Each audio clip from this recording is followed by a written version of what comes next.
Hello everyone. तो कैसे हैं आप सब लोग? जी मैं ये मानता हूं कि आप सब लोग बेहतर होगे। थोड़ा स्ट्रेस में भी हो सकते हो कि पेपर्स आ रहे हैं, पढ़ाई हुई है नहीं हुई है या फिर हो रही है।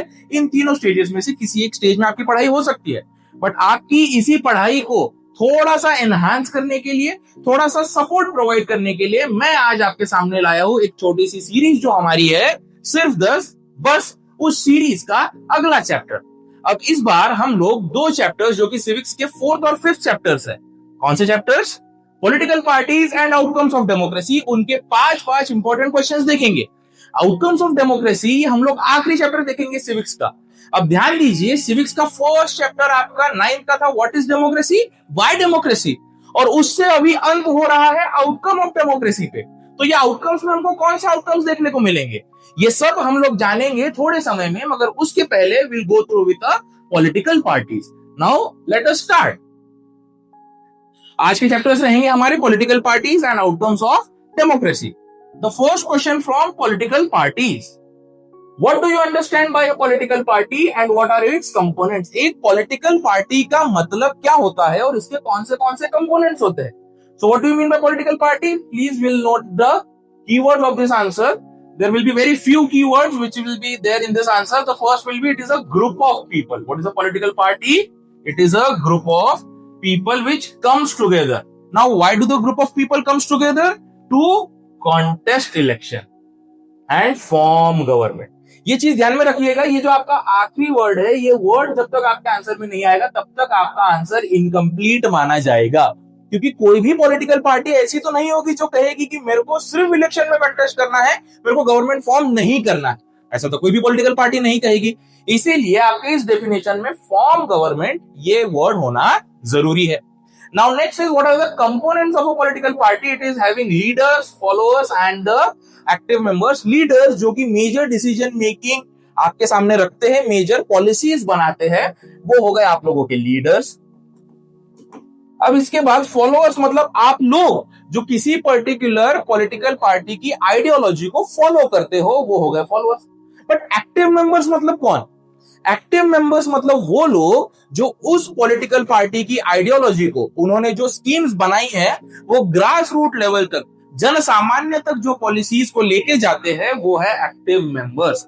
बराबर है। जैसे कि मोदी जी द्वारा अगर कोई स्कीम बना दी जाती हो तो भाजपा के या फिर जितने भी पॉलिटिकल पार्टी के रिप्रेजेंटेटिव्स रहेंगे ग्रास रूट लेवल तक, वो उन पॉलिसीज को आप लोगों तक, हम लोगों तक ले आएंगे। Those will be the active members. Those will be the active members of that political party. Let us move towards the next important question. Describe any 5 major functions performed by political parties. एक political party का क्या major function होता है, वो कौन से functions follow करता है? Let us see. It contest election. बराबर है। अब कैसे? द मेजर लीडर, जो बड़े बड़े लीडर्स होते हैं, वो क्या करते हैं? कुछ कैंडिडेट्स को चूज करते हैं। दैट मींस उनको टिकट देते हैं। चूज करने का मतलब क्या हुआ? उन्हें टिकट देना। उन्हें टिकट देते हैं जिससे कि फिर वो इलेक्शन कंटेस्ट कर सके और सामने जाके गवर्नमेंट को भी फॉर्म कर सके। Next is parties put forward different policies and programmes. अब देखिए, कोई भी पॉलिटिकल पार्टी अगर बहुत ज्यादा समय तक रूल करना चाहती है तो ये इस पर डिपेंड करेगा कि उसकी पॉलिसी और प्रोग्राम्स कितने ज्यादा इफेक्टिव है। उसके पॉलिसीज और प्रोग्राम्स कितने ज्यादा इफेक्टिव है। वो जितने ज्यादा इफेक्टिव रहेंगे, जितना ज्यादा एक्सेप्टेड बाय द पीपल रहेंगे, उतना ही ज्यादा वो पॉलिटिकल पार्टी आगे बढ़ पाएगी, उसकी लॉन्जेविटी इंक्रीज होगी। आगे बढ़ेंगे। It make laws for the country. अब हमको एक बात तो सबको पता है कि पॉलिटिकल पार्टीज, या समझ के चलिए विधानसभा में बैठती हो या लोकसभा में बैठती हो, इन सबका काम क्या है? हमारे देश की न्याय व्यवस्था को बरकरार रखे। न्याय व्यवस्था के साथ ही साथ इसमें कुछ ऐसे लॉज बनाए जाए जो कि लोगों को आगे बढ़ने के लिए प्रेरित करे। नेक्स्ट इज, अगर कोई पार्टी इलेक्शन में हार जाती है तो वो क्या करेगी? It will play the role of opposition. क्या ऑपोजिशन होना जरूरी है? जी हाँ, बिल्कुल। अगर ऑपोजिशन नहीं रहेगा तो डेमोक्रेटिक फॉर्म ऑफ गवर्नमेंट भी एक डेस्पोटिक फॉर्म ऑफ गवर्नमेंट में होने में समय नहीं लगाएगी। इसीलिए ऑपोजिशन जरूरी है, क्योंकि वो डेमोक्रेसी मेंटेन करवाती है, वो फेडरल स्ट्रक्चर को मेंटेन करवाती है, और इसी के साथ साथ वो कुछ क्रिटिक के तरह भी काम करती है। एक क्रिटिकल रिव्यू पॉलिसीज का देना, ये किसका काम है? ये आपके ऑपोजिशन का ही काम है। और लास्ट है आपका शेपिंग द पब्लिक ओपिनियन, लोगों का क्या ओपिनियन है, हम हमारे ओपिनियन सब मिलके साथ नहीं रख सकते, इसीलिए हम कोई एक रिप्रेजेंटेटिव इलेक्ट करते हैं जो कि किसी पॉलिटिकल पार्टी का होता है। इसीलिए हमें एक पॉलिटिकल पार्टी चाहिए जो कि क्या कर सके, हमारे ओपिनियंस को शेप दे सके। So these were the points which needs to be kept in mind with respect to what, with respect to the functions performed by a political party. Let us move towards the next question. About 100 years ago, there were few countries that had hardly any political party. Now there are few countries that do not have a political party. Examine the statement. आज से 100, 150, 200 साल पहले की अगर हम लोग बात करेंगे तो कोई भी पॉलिटिकल पार्टी जैसा टर्मिनोलॉजी एग्जिस्ट नहीं करती थी, मगर अभी केवल ऐसे ही कुछ कंट्रीज हो सकते हैं जहां पे पॉलिटिकल पार्टी का इंपॉर्टेंस ना हो। दैट मीन्स बीते 100 साल में या 150 साल में एक पॉलिटिकल पार्टी का इंपॉर्टेंस, एक पॉलिटिकल पार्टी की नेसेसिटी बहुत ज्यादा बढ़ गई है। क्या बढ़ गया है? Necessity of a political party has risen to a new level. Now why there is a necessity of political party, will be discussing in this question only कि एक पॉलिटिकल पार्टी की नेसेसिटी क्या है। अब देखिए, समझ के चलिए एक ऐसी सिचुएशन जिसमें कोई पॉलिटिकल पार्टी हो ही ना। अगर एक देश जिसमें कोई भी पॉलिटिकल पार्टी नहीं है, वो देश आगे कैसे बढ़ेगा? वो देश में जो भी मेजर डिसीजन रहेंगे वो कैसे लिए जाएंगे? अब वो देश में क्या होगा? वो देश में हर कैंडिडेट इंडिपेंडेंट रहेगा, हर कैंडिडेट इंडिपेंडेंट रहेगा। कोई भी मेजर पॉलिसी चेंजेस नहीं हो सकेंगे, क्योंकि मेजर पॉलिसी चेंजेस के लिए कंसेंसस होना जरूरी है, सर्वसम्मति होना जरूरी है, और सर्वसम्मति तभी आ पाएगी जब एक बड़ी पॉलिटिकल पार्टी रूल कर रही हो। विदाउट दैट, सर्वसम्मति अगर ना आए तो इंस्टेबिलिटी बहुत ज्यादा बढ़ जाएगी। Next, elected representatives will be accountable to their constituency only. मेरे क्षेत्र में क्या हो रहा है, मुझे मेरे ही क्षेत्र का विकास करना है, इसी के ऊपर व्यक्ति का पुरजोर प्रयास रहेगा। कोई भी इस बात की तरफ ध्यान नहीं देगा कि देश को कैसे चलाया जाए। Everyone will be taking their accountability to their constituency only. हर कोई व्यक्ति अपने कॉन्स्टिट्यूएंसी के बारे में सोचेगा, देश के बारे में कोई नहीं सोचेगा, और अलग अलग लोगों के रिप्रेजेंटेटिव साथ में नहीं आ सकेंगे। अलग अलग लोगों के रिप्रेजेंटेटिव साथ में नहीं आ सकेंगे अगर एक पॉलिटिकल पार्टी ना हो या फिर बहुत ज्यादा पॉलिटिकल पार्टीज ना हो। तो these are the points which provides you the necessity of a political party in a democratic form of government. Please note it down, please highlight those points, please try to note it down in your notebooks. Let us move towards our next important question. What are the problems faced by political parties? Political parties द्वारा क्या problems face की जाती है? What are the problems faced by political parties? There are few problems which are being faced by political parties. One of them is lack of internal democracy. Lack of internal democracy में क्या important points रहेंगे sir? Regular election नहीं होते, internal election. इसी के साथ साथ आप लोग समझ के चलेंगे कि मेंबरशिप रजिस्टर्स नहीं होते, मेंबरशिप रजिस्टर्स और इंटरनल इलेक्शन का ना होना ये इंटरनल डेमोक्रेसी नहीं है, ये दर्शाता है। दूसरा है डायनेस्टिक सक्सेशन। अब डायनेस्टिक सक्सेशन मतलब जितने भी टॉप पोजीशंस है। अब डायनेस्टिक सक्सेशन हमें हमारे देश में समझने की जरूरत तो कतई नहीं है। हम देख ही पाते हैं कि हमारे देश में डायनेस्टिक सक्सेशन कितनी प्रचुर मात्रा में है, कितनी ज्यादा मात्रा में हमारी कंट्री में डायनेस्टिक सक्सेशन देखने को मिलता है। अब उसमें हमें क्या देखने को मिलता है कि टॉप पोजीशंस हर बार फैमिली के ही किसी मेंबर को दी जाती है। बाकी अगर कोई बाहर का व्यक्ति है तो उसे लिमिटेड अपॉर्चुनिटीज दी जाती है। और एक मेजर चीज जो प्रमोट होती है वो है, yes, this word, this nepotism, जो हम लोग हर बार सुनते हैं, ये डायनेस्टिक सक्सेशन में सबसे ज्यादा होता है। Money and muscle power. अब मनी एंड मसल पावर में क्या होता है? मनी एंड मसल पावर में parties rely on wealthy donors and use coercion, giving unfair advantage to the people who influence the policy. जिसके पास ज्यादा पैसा है, जिसकी लोग बहुत ज्यादा बातें सुनते हो, लोग उसी व्यक्ति को पार्टी टिकट देना प्रीफर करते हैं। क्यों? Because it acts as a shortcut.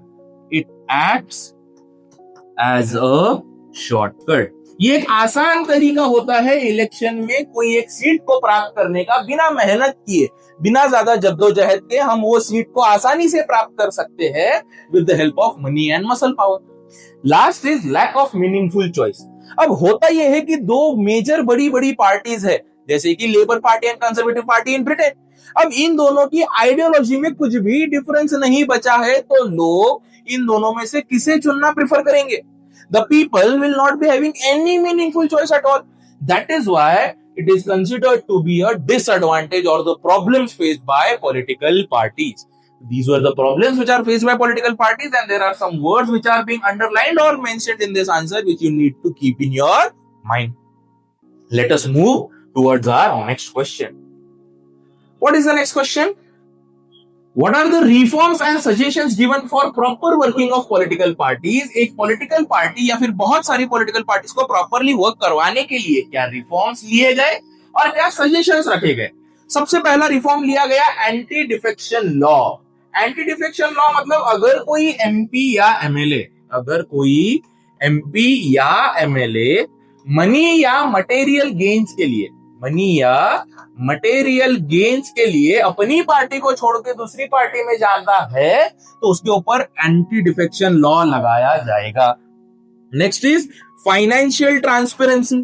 Financial transparency किससे आएगी? Bye regular paying off income tax. Next is internal democracy. Internal democracy किससे आ सकती है? एक सिंपल सी चीज जो कि है रेगुलर इंटरनल इलेक्शन, ध्यान में रखिएगा। डी लिस्टिंग इनएक्टिव पार्टीज, जो पार्टीज बहुत ज्यादा इनएक्टिव है, लोगों के लिए किसी काम में नहीं आ रही है, उन्हें डी लिस्ट कर दिया जाए। जैसे कि हम लोग देखते हैं कि कुछ पार्टीज को नेशनल पार्टी का स्टेटस दिया जाता है और बाद में फिर वो लोग अगले इलेक्शन में अपने स्टेटस को फिर से रीगेन नहीं करा पाते, तो उनको डीलिस्ट कर दिया जाता है। And last is affidavit is required from every candidate. Supreme court ने ये कहा है, ये किसने कहा है? सुप्रीम कोर्ट ने कहा है कि कोई भी व्यक्ति अगर इलेक्शन कंटेस्ट करता है तो उसे सबसे पहले एक एफिडेविट में अपने डिटेल्स लिख के देने पड़ेंगे।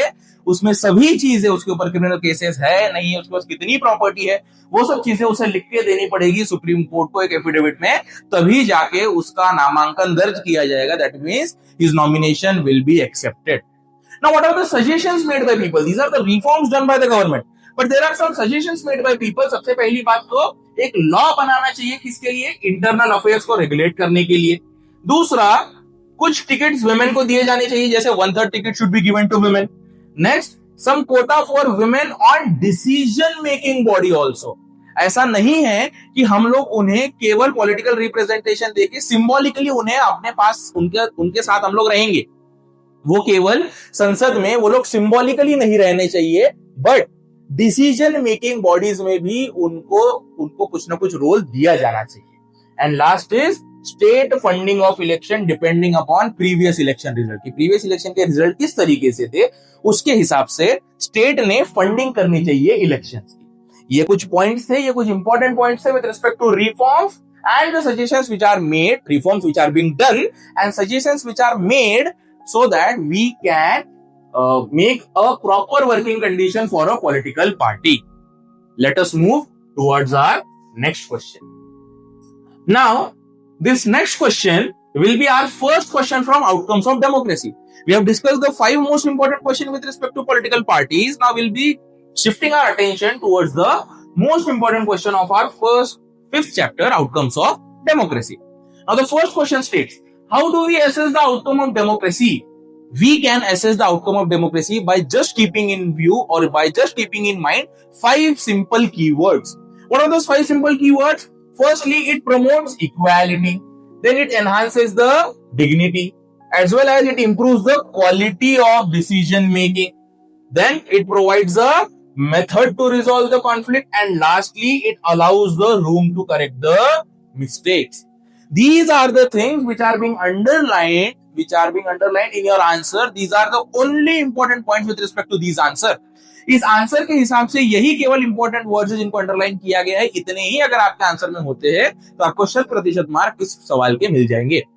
वो क्या है? हमें equality, dignity, quality of decision making, method to resolve the conflict and allows the rule to correct the mistakes, यही वर्ड्स को हमें ध्यान में रखना है। Now let us shift our attention towards the next important question from outcomes of democracy. A democratic government is generally seen to be transparent. Elaborate. एक democratic government को हम लोग ट्रांसपेरेंट कैसे मान सकते हैं? अब अगर कोई एक सिटीजन जो है, जैसे कि मैं, आप या फिर भारत का कोई अन्य सिटीजन, अगर उसके पास उसको ये पता चल रहा है कि ये जो डिसीजन लिया गया है इसकी प्रोसीजर कैसी है, that means if he or she has the right and means to examine the process of decision making, if he or she has the right and means to examine the process of decision making, this is called as transparency. Now how this is provided? This is provided through right to information act. ये जो right to information act के बारे में हम लोग पढ़ चुके हैं, देख चुके हैं, इसके पहले भी हम लोगों ने बहुत बार देखा है कि राइट टू इंफॉर्मेशन एक्ट क्या होता है. तो ये right to information act transparency in decision making provide करने का एक बहुत अच्छा माध्यम है, एक बहुत अच्छा मीडियम है. राइट टू इंफॉर्मेशन एक्ट लोगों को transparency in decision making provide करने का एक बहुत अच्छा माध्यम है. ठीक है, let us move towards our next most important question from this chapter.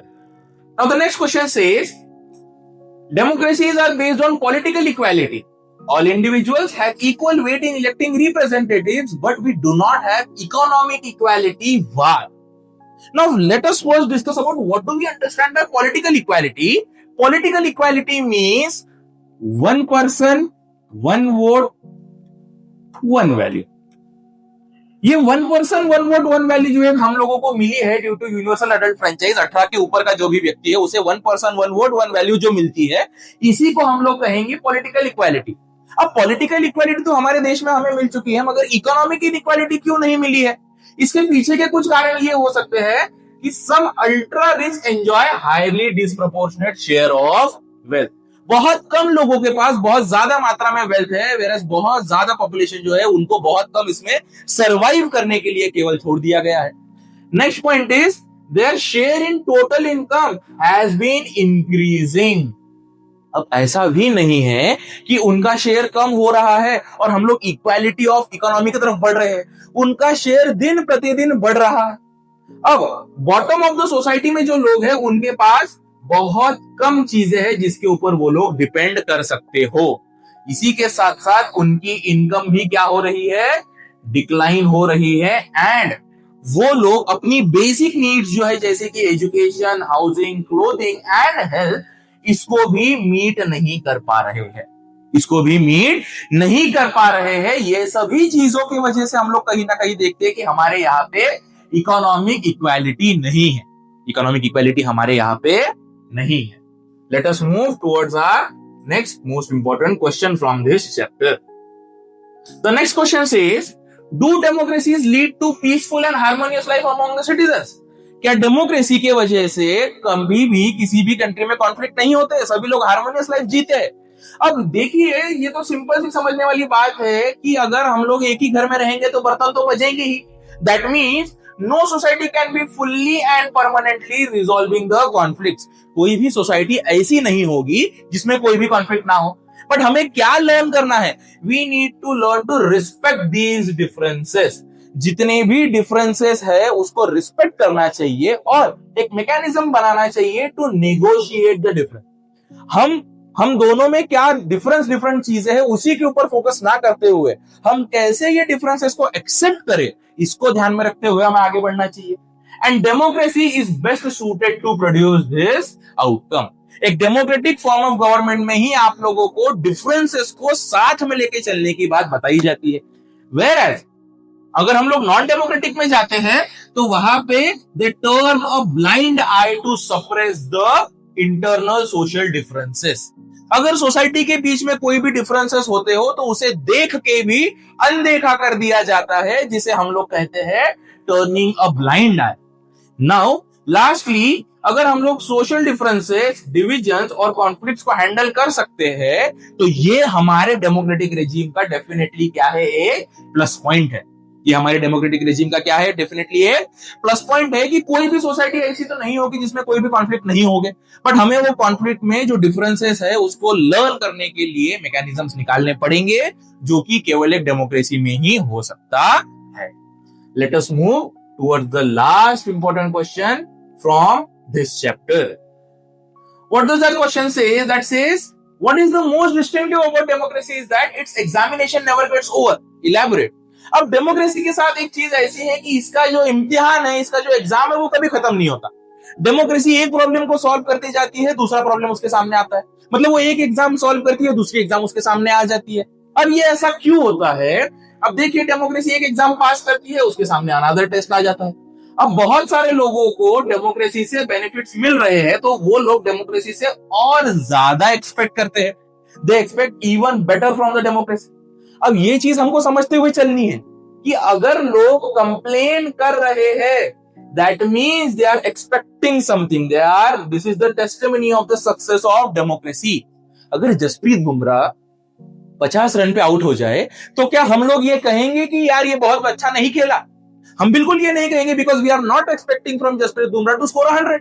But whereas अगर विराट कोहली 75 पे या 98 पे आउट हो जाता है, तब भी हम लोग ये कहेंगे कि इसने प्रॉपरली परफॉर्म नहीं किया.